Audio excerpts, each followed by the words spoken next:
महामंत्री मेरी महिला कैसी होगी? मेरी महिला जो आज तक नंगे पांव धरती तक पर नहीं चली, जो आज तक कभी नंगे पांव नहीं चली, उसे कंकड़ पत्थरों पर चलने के लिए मैंने मजबूर कर दिया। अरे जिस बेटी का लालन पालन हाथों से किया, जिन हाथों ने झूला बनकर अपनी बेटी को झुलाया, आज इसी बेटी का जीवन इस बाहुबल ने नर्क कर दिया। महामंत्री नर्क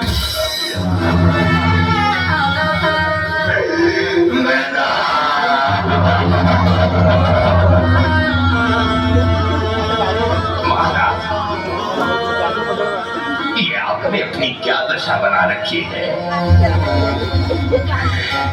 यदि आप ही ऐसे रहेंगे तो इस राज्य इस प्रजा का क्या होगा? आपको रोजाने सारी प्रजा दुखी है, आप इस प्रजा के पालक हैं। इस प्रजा की और तनिक ध्यान तो कीजिए, क्या ध्यान करो, ताकि मेरी प्रजा मुझसे ये कहे कि जो अपनी बेटी के जीवन को नरक बना दिया तो इस प्रजा का क्या भला करेगा? अरे कुछ अच्छा नहीं लग रहा मुझे।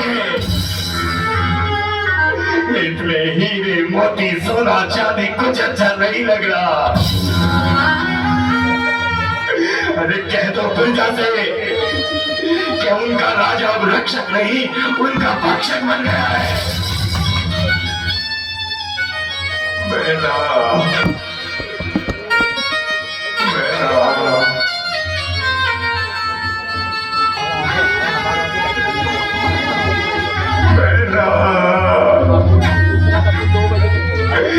मेरी महिला को ला दे, मंत्री मेरी महिला को ला दे, मेरी महिला को ला दे। बाबा, बाबा, मैडम,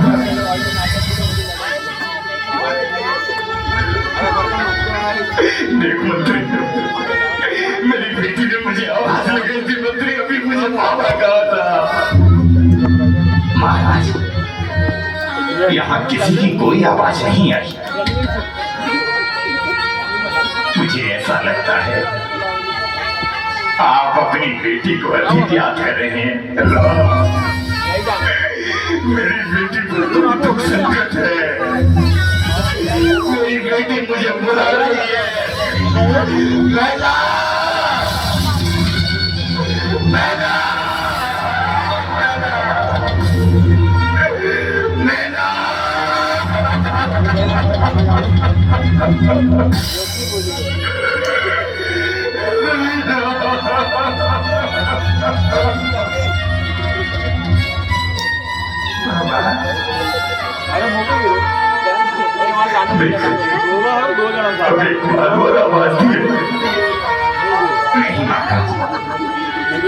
यहाँ कोई नहीं है बाबा, मैं यहाँ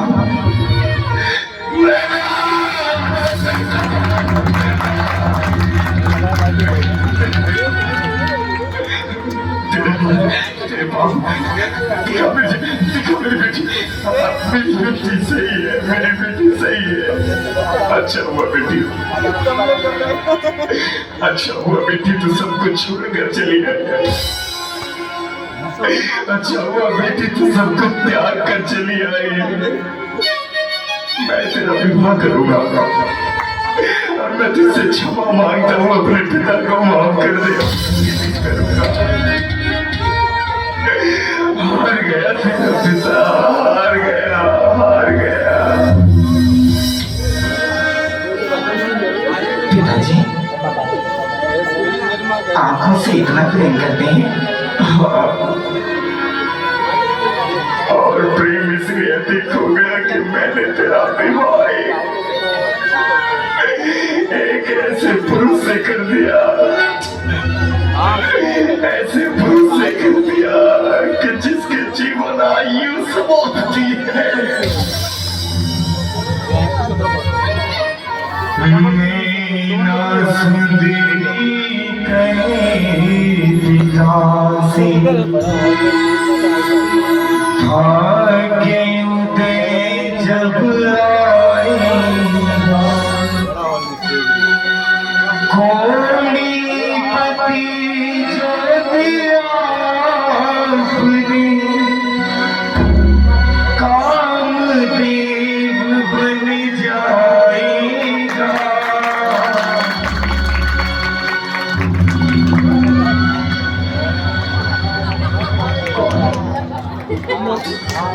ये कौन है? इसे मैंने पहचाना नहीं।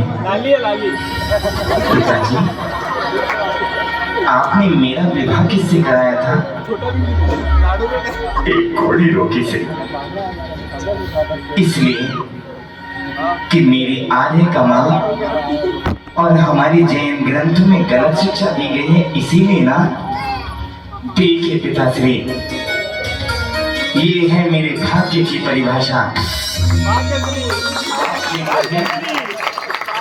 एक कोई पुरुष से विवाहित किया था। ये वही हैं जो आज तुम्हारे राजमहल में सुंदर सुडोल स्वस्थ राजकुमार बनकर लौटे हैं।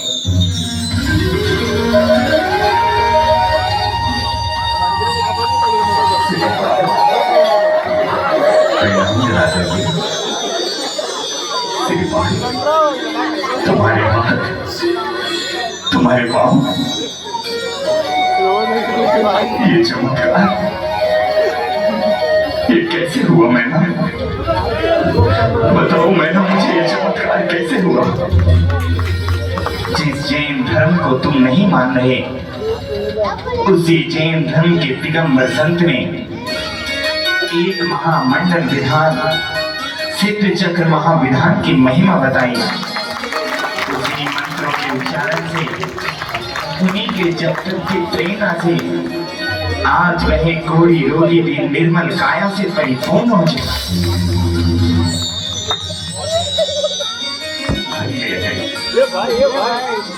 धन्य है ऐसा जैन धर्म, धन्य है ऐसे दिगंबर मुनि, धन्य है ऐसी बेटी जो पिता के कहने पर वर को स्वीकार कर अपने भाग्य को लिख रही है।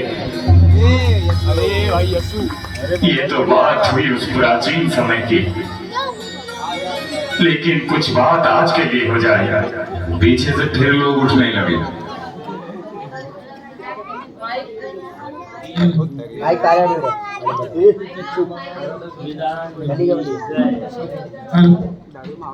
हाँ जी,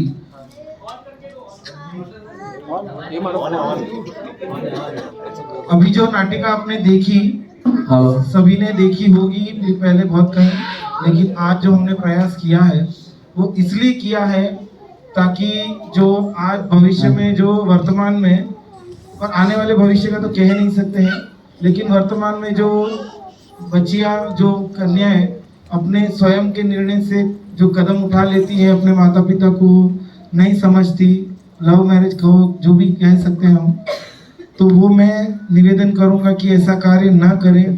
देखिए, ऐसा कार्य कर देंगे तो ना आपके ससुराल वाले आपका साथ दे सकेंगे, ना ही अपने पियर वाले का, और जैनतर में कर लोगे तो आपका धर्म, समाज सब समाप्त हो जाएगा, फिर आप भटकते ही रह जाओगे।